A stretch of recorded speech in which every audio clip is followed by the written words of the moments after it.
안녕하세요. 저는 올해 33살 되었고 결혼한 지는 3년 차, 뱃속의 아이는 24주 된 임산부입니다. 결혼하고 좀처럼 임신이 되지 않아 마음고생을 좀 했어요. 솔직히 말해서 스트레스가 원인이었던 것 같지만요. 임신 안 된다고 엄청 구박했던 시할머니 때문에 이혼까지 생각해 볼 정도로 큰 스트레스였는데요. 무당 할머니가 사이다 날려주지 않으셨다면 아마 지금쯤 정말 이혼하지 않았을까 싶기도 할 웃지 못할 사연이 있어요. 시할머니가 그 덕분에 지금은 제게 아무 소리 안 하시고 되게 눈치 보고 사신답니다. 궁금해 하실 법한 이야기, 그럼 지금부터 풀어볼게요. 제 나이 29살 12월 달에 20대 막차 타고 결혼을 했습니다. 남편은 저보다 2살 어린 연하남이에요. 같은 직장에서 만난 사람이에요. 시댁이랑 친정 재정 상황도 비슷하고 양가 부모님들 직업도 우연찮게 다 교사이셔서 너무 신기했어요. 공통점이 많은 서로와 또 양가 상황이다 보니 자연스레 결혼으로 행복하게 이어졌네요. 다만 저희 친정은 외가, 친가, 조부모님들이 다 따로 사시는데 시댁은 시할머니를 거의 반 모시고 사시더라고요. 반 모신다는 뜻은 시할머니 댁은 시골에 따로 있는데 추운 겨울과 더운 여름에는 아파트인 시댁에 와 계세요. 1년 중에 반 이상 시부모님 댁에 머물러 계신다는 뜻입니다. 그렇다 보니 시댁 인사 드릴 때와 상견례 때도 시할머니가 참석하셨어요. 그런데 저를 처음부터 안 좋아하셨습니다. 제가 나이가 많다는 게 그 이유였어요.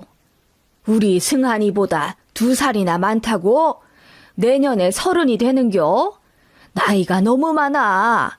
그러면 애도 잘 안 들어서는 법이야.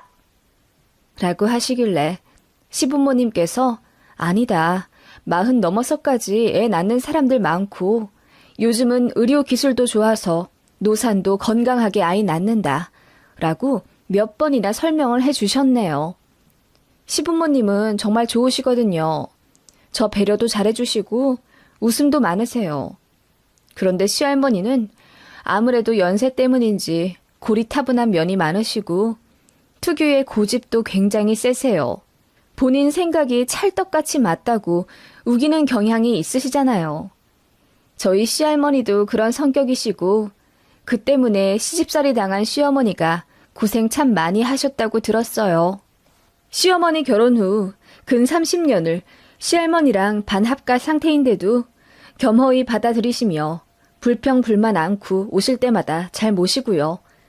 그러시면서도 저한테는 귀한 며느리, 아까운 며느리라 하시며 일도 잘 안 시키려고 하세요. 그런 시어머니가 저는 너무 좋아서 더 따라다니고 연락하고 챙겨드리고 그러지요.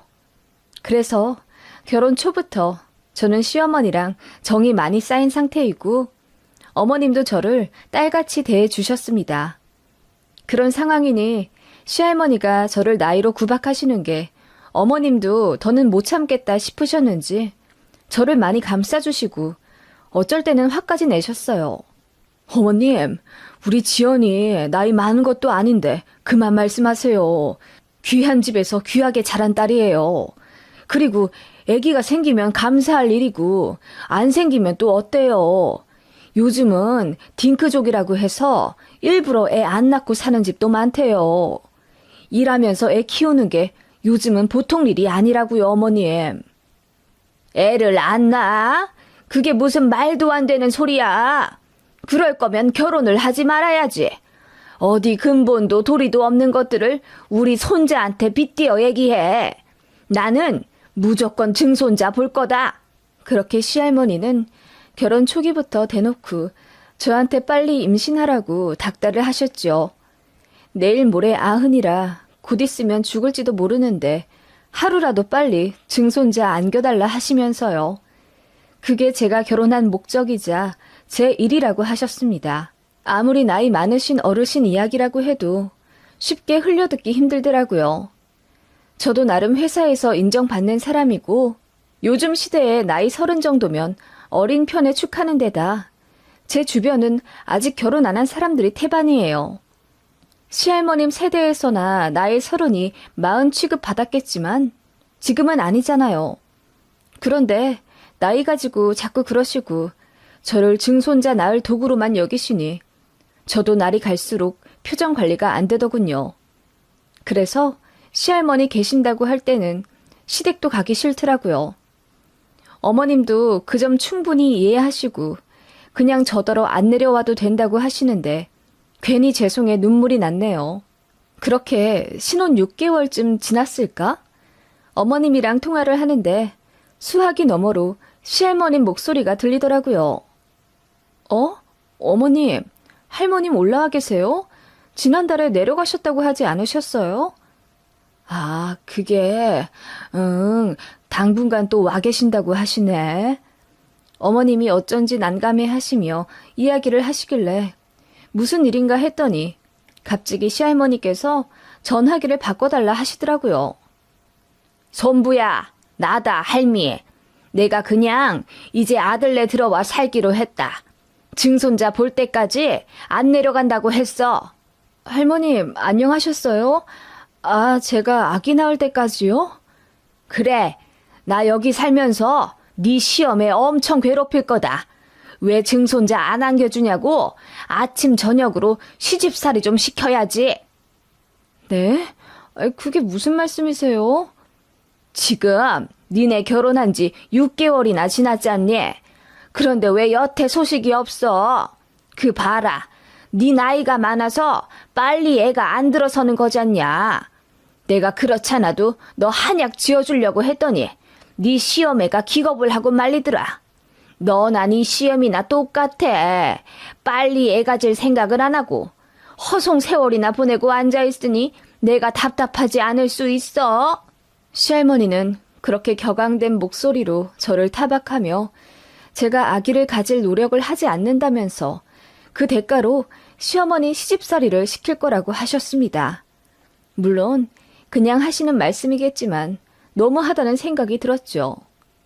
할머님, 저 아직 건강하고요. 산부인과 갔는데 호르몬이나 자궁 상태도 다 평균 나이보다 적대요. 너무 걱정 마시고요. 아기가 올 때가 되면 어련히 오지 않을까요? 너무 그러시면 저도 스트레스 받아요. 뭐야? 요즘 애들 아주 드세고 되바라졌다더니 시댁 어르신한테 아주 할 말 못할 말 못 가리고 다 하는구나.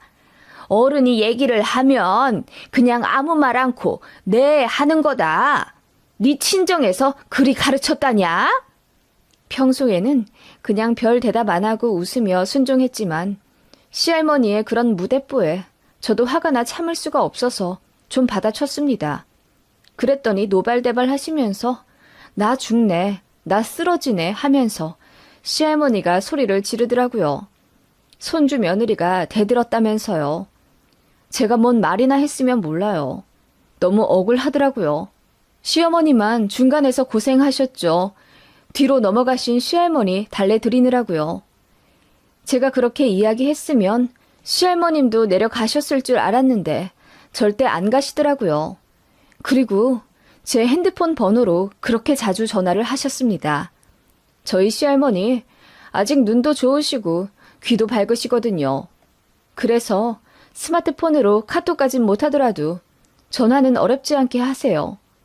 그런데 문제는 제가 출근해 있는데도 시도 때도 없이 전화를 하신다는 겁니다. 제가 자리에 있으면 모르겠는데 회의실에 들어가 사람들이랑 같이 있을 때는 정말 난감해 죽겠더라고요. 통화 내용도 거의 비슷해요. 내가 어제 좋은 꿈을 꿨는데 이건 필시 태몽이다. 속 울렁거리지 않아? 테스트긴지 뭐시긴지 우줌으로 검사하는 거 해봤어? 라며 제 몸 상태 체크를 하시거나 너 어젯밤에 우리 손자랑 사랑했냐? 매일매일 거르지 말고 해. 라며 낯부끄러운 이야기를 아무렇지도 않게 막 하십니다. 너무 스트레스 받아서 신랑한테 화풀이 하게 되고 그러다 보면 싸우고 정말 신혼 초에 힘들었네요. 그래서일까? 처음으로 생리불순도 겪게 됐어요. 참 건강하던 저인데 월경을 거르게 되더라고요. 병원 갔더니 스트레스 때문일 거라며 일을 쉬엄쉬엄 하라고 하는데 솔직히 업무적으로는 아무 문제 없어요. 제 생각에 시할머니 때문인 것 같았어요. 그리 임신을 바란다면 손주 며느리 마음이라도 편하게 해주든가. 닥달하면 없던 아이가 뿅 하고 생기는 것도 아닌데 말이죠. 신랑이랑도 자주 싸우게 되고 그러면서 시댁 가는 것도 싫어지니 자연스레 이혼 생각이 절로 나더라고요. 제가 이혼 서류까지 뽑아들고 울면서 난리친 적이 있어요. 이대로는 못 살겠다고요. 시부모님께서도 그 사실 알고 시할머니한테 진지하게 말씀하셨대요. 너무 증손자 타령해서 손자 부부가 사이가 안 좋아졌다고요. 그래서 이혼하게 될 판이라고 했더니 그제야 정신 차리신 듯 한동안은 전화 안 하시더군요. 그러더니 어느 날 억울하다 하시며 막 우셨다네요. 자기가 못할 소리 한 것도 아니고 결혼했으면 응당 애를 가지는 게 맞으며 언제 죽을지 모르는 시할머니가 그렇게 애타게 증손자를 보고 싶어 하는데 그게 그리 잘못된 거냐며 화를 내셨다고 해요. 시어머니도 힘들어서 제 앞에서 우시기도 했고요. 그런 시댁 상황 보니 참 답이 없더라고요. 저 때문에 시집살이 당하며 고생하실 시어머니가 눈에 아른거려 마음이 너무 안 좋더라고요. 저도 솔직히 아기 원했어요. 어차피 애 낳을 거 빨리 낳고 싶단 생각이 들었는데 스트레스 때문인지 심리적으로 저도 모르게 거부감이 생기는 것 같았어요. 아이 낳았다가 증손자 지독하게 사랑하실 시할머니한테 빼앗기는 건 아닐까 이런 말도 안 되는 상상도 들었고요. 지금 생각하면 정신적으로 많이 피폐해져 있던 나날들이었던 것 같아요. 아무리 시댁 왕래를 줄인다고 해도 명절에는 가야 하니까 시할머니를 뵐 수밖에 없었는데요. 저 오기 전에 시부모님한테 단단히 교육을 받으셔도 제 얼굴만 보면 갑자기 복장이 터지시는 듯 어김없이 증손자 타령을 하며 모든 게 저 때문이라고 손가락질을 하셨습니다. 어린 여자랑 결혼했으면 증손자를 봐도 벌써 봤을 건데 지금 결혼한 지 2년이 다 되어 가는데도 임신 소식이 없는 걸 보면 뭔가 문제가 있어도 단단히 있는 거다. 너 때문에 지금 네 시애미 고생하는 거 안 보이냐? 네 시애미가 그래도 며느리 사랑은 끔찍해서 너 구박하느니 차라리 자기를 구박하라고 하더라.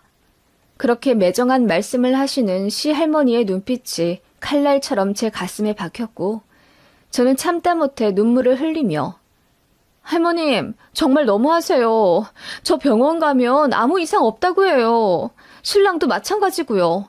그냥 때 되면 어련히 생기겠죠. 자꾸 그렇게 스트레스 주시니까 더 임신이 안 되는 것 같아요. 라고 소리를 질러버리고 그럼 이혼하겠다고 했습니다. 저같이 늙어서 임신 안 되는 여자 말고 어리고 싱싱한 여자 찾아서 손자 재혼시키세요. 그 편이 낫겠네요. 라는 말까지 했어요. 그랬더니 저더러 어디서 저런 걸 데리고 왔냐며 시할머니가 뒷목 잡고 쓰러지시는 액션을 취하시고요. 솔직히 아무렇지도 않아 보이셨습니다. 어쩔 때 보면 시할머니가 저희 가족 중에서 제일 건강하신 것 같거든요. 아무튼 시할머니는 그렇게 집안을 뒤집어 엎으며 나 죽는다 어쩐다 하셨네요. 명절에 그런 난리를 겪었음에도 불구하고 시할머니는 더 바짝 독이 오르셨는지 작은 아버님 앞세워 저희 신혼집에도 막무가내 찾아오시기도 했습니다. 저희 둘 다 야근할 때라 아무리 집 문을 두드려도 응답이 없으니 저에게 전화를 하셔서는 집 도어락 비밀번호 알려달라 소리치시더군요. 솔직히 정말 알려드리기 싫었는데 내일 모레 아흔인 어르신을 세워두고 기싸움 하는 것도 부질없다 싶어 그냥 알려드렸네요. 부랴부랴 일 마무리하고 퇴근해 집에 들어와 보니 시할머니가 거실에 떡하니 앉아 계시더라고요. 그러더니 어디서 무슨 이상한 명주 실 같은 것과 부적 같은 걸 저에게 던져주시며 이거 항시 착용하고 있거라. 그래야 증손자가 생긴다. 하시더라고요. 그리고 저희 부부더러 막걸리 사으라고 시키신 후 한 잔 거나하게 드시고 저희 안방에서 주무시고 가셨습니다. 그날 남편만 무지하게 잡았네요. 내가 너랑 결혼해서 이 고생하고 산다면서요. 그런 식으로 두어 번 불시에 저희 신혼집에 찾아오셨어요. 작은 아버님이나 저희 시부모님이 아무리 말려도 소용이 없었습니다. 어르신들 고집 대단하시잖아요. 정말이지 대통령이 온데도 시할머니 성격은 막을 길이 없어 보였습니다. 그런 시할머니도 꼼짝 못하는 분이 있긴 했죠. 그건 바로 무당인데요. 시할머니는 아주 예전부터 점집에 자주 다니셨어요. 가족들 일 안 풀리거나 몸이 안 좋을 때마다 동네 병원 다니듯 가시는 곳이 있었는데 몇 년 전에 단골 무속인께서 소천하셨다고 하더라고요. 그 이후로 한동안 안 가셨는데 시할머니는 그게 원인이 아닐까 짐작하시더라고요. 그래서 용하다는 무당집 찾아 여기저기 다니시더니 한 군데 찾아내셨나 보더라고요. 저더러 몇 월 며칠 몇 시까지 어디 오라고 하시길래 어디냐고 물으니 시할머니께서 아주 용하다는 무당집이야. 너 데리고 오라더라. 무조건 같이 가야 한다. 라고 하시길래 제가 그런 곳 무서워서 저는 가본 적도 없고 앞으로 가기도 싫다고 했습니다. 노발대발 하실 줄 알았는데 의외로 앓는 소리를 하시며 당신 소원이니 한 번만 같이 가자고 하시더라고요. 그래서 결국 알겠다고 했습니다. 걱정되는 마음에 시부모님 두 분까지 같이 오신다 하더군요. 시할머니가 또 저한테 뭔 소리 하실지 모르니까요. 미안한 마음에 오신다길래 저도 별 수 없이 남편이랑 그 무당집 가기로 했네요. 차를 한 2시간 타고 꼬불꼬불한 길을 가자 다 쓰러져가는 초가집 같은 게 보였어요. 저희 친정은 종교가 있어 무속 신앙을 믿지도 않고 저도 겁이 많아 재미삼아 사주도 한번 본 적이 없어요. 은근히 긴장된 마음으로 방 안에 들어섰죠. 시할머니가 울분을 털어놓듯이 무속인 분한테 그러시더라고요. 얘가 애가 안 들어섭니다. 지금 결혼한 지 2년이 다 되어 가는데 아직도 내가 증손자를 못 보내요. 그런데 둘 다 병원에 가도 별 문제가 없다고 합디다. 이게 말이나 되는 건지요? 나는 통 이해가 안 갑니다. 그 말에 무속인 분도 약간 답답한 듯이 원래 임신이라는 게 쉽게 되는 사람이 있고 안 되는 사람이 있지 않겠냐면서 기다리면 응답이 올 거라고 하시는데도 시할머니는 저를 빤히 쳐다보시며 내가 결혼 전에 제 사주를 몰래 봤는데 애가 안 들어설 사주가 아니란 말이에요. 그런데 이렇게까지 안 되는 거는 뭔가 운이 막힌 거 아닐까요? 그게 맞다면 내가 돈을 좀 써서라도 오늘 선생님께 좀 풀어달라고 하려고요. 쟤 때문에 대 끊길까봐 내가 아주 두렵거든. 성격도 어찌나 되바라지고 드센지 나한테 말 한마디 안 지려고 들어. 라고 하시더군요. 그 말에 시어머님은 왜 그렇게 말씀을 또 하냐며 제 편을 들어주셨지만 별 소용 없었고요. 무속인 분이 그 얘기 다 듣고 그럼 이제 뜻을 좀 풀어보겠다 하시며 눈을 감으시더군요. 시할머니는 경건하게 기다리고 계셨고요. 조용하던 찰나 갑자기 벼락 같은 목소리로 그 무속인 분이 소리치셨습니다. 너 때문이다! 그 말에 시할머니가 그럼 그렇지 하는 표정으로 저를 보시며 으스대시더군요. 그럼 어떻게 해야 할까요? 좀 풀어주십시오. 아니, 얘 말고 너 때문이라고? 예? 무속인 분이 가리킨 건 제가 아니라 시할머니였죠. 할머님은 어안이 벙벙한 듯 입만 쩍 벌리고 계셨고 무속인 분은 소리를 버럭 치시며 다 순서가 있거늘 가야 할 사람이 안 가고 길을 떡하니 막고 있으니 불쌍한 애기가 길을 헤매고 있구나. 그 말에 일동 모두 정적이 흘렀고 제 남편만 새어나오는 웃음을 막지 못하고 피식거렸습니다. 할머니, 그것 보세요. 제 와이프 탓 아니라니까요. 제 남편이 철없이 한 소리 하자 시할머니 표정이 본 적 없이 불그락 푸르락 당황해 하시더라고요. 무속인분은 그러셨습니다. 제 시할머니 명줄이 너무 길어서 증손자가 안 생기는 거라고요. 저랑 제 남편과의 부부간 금술은 나무랄 데가 없고 자식 운도 있는데 지금 순서를 기다리느라 아직 이 세상에 내려오지 못한다는 겁니다. 집집마다 가족을 품을 수 있는 바구니가 있는데 지금 저희 가족들은 그 바구니가 꽉 차 있고 한 명이 나가야 그 길로 새 생명이 들어오는데 저희 시할머니가 안 나가고 버티고 있어서 아기가 안 생기는 거라고 하셨습니다. 아기 보고 싶으면 손주 며느리를 최대한 보지 말고 운이 좋아 시할머니 살아생전 증손자가 생겨 태어나더라도 보지 말라 하시더라고요. 자주 보면 볼수록 증손자한테 안 좋을 거라 하면서요. 그 얘기 듣고 시할머니 얼굴이 사색이 되더군요. 그 뒤로는 무슨 이야기인지 잘 알아듣지 못했지만 아무튼 100만 원짜리 부적을 하나 하라는 결론이 나왔습니다. 기분이 상하신 시할머니는 생각해 본다고 하고 그냥 나오셨고요. 아무 말씀 없으시고 그냥 먼 산만 바라보시더군요. 그러더니 시부모님 차에 말없이 타시는 시할머니였습니다. 원래는 저희 부부 차 타고 저희 신혼집 가실 예정이었거든요. 그런데 그냥 시댁 가겠다 하시길래 조금 어안이 벙벙했죠. 저희도 시댁 따라간다고 했더니 시할머니가 웬일로 오지 말라 하시대요. 창피한 건지 무안한 건진 몰라도 그냥 됐다 하시며 저희 알아서 식사하고 주말 잘 보내라 하시더군요. 그리고 며칠 뒤 정말 놀라운 이야기를 들었습니다. 시할머니가 시댁에 가시자마자 사흘 밤낮을 꼬박 앓으셨대요. 무당분으로부터 자식들 앞에서 망신 제대로 당했다 싶으셨는지 많이 서러워 하셨다고 들었네요. 당신이 가야 하는데 못 가서 그 바라던 애를 못 보는 거라고 이야기를 들었으니 얼마나 상심이 크고 마음이 복잡하시겠어요. 그리고 시할머니는 아이가 안 생기는 모든 원인이 손주 며느리라고 생각하고 가진 구박을 다 하셨는데 반전이 생겼으니 할 말 없어지신 거죠. 그래서 마음고생을 하셔서 그런지 많이 힘들어 하셨다 하더라고요. 그러더니 작은 아버님 불러서 모든 짐을 챙겨 집으로 내려가셨다고 들었습니다. 이제 별일 없으면 안 올 거라며 그냥 시골 본가에 계시겠다고 했대요. 시어머니의 시집살이도 드디어 해방된 거죠.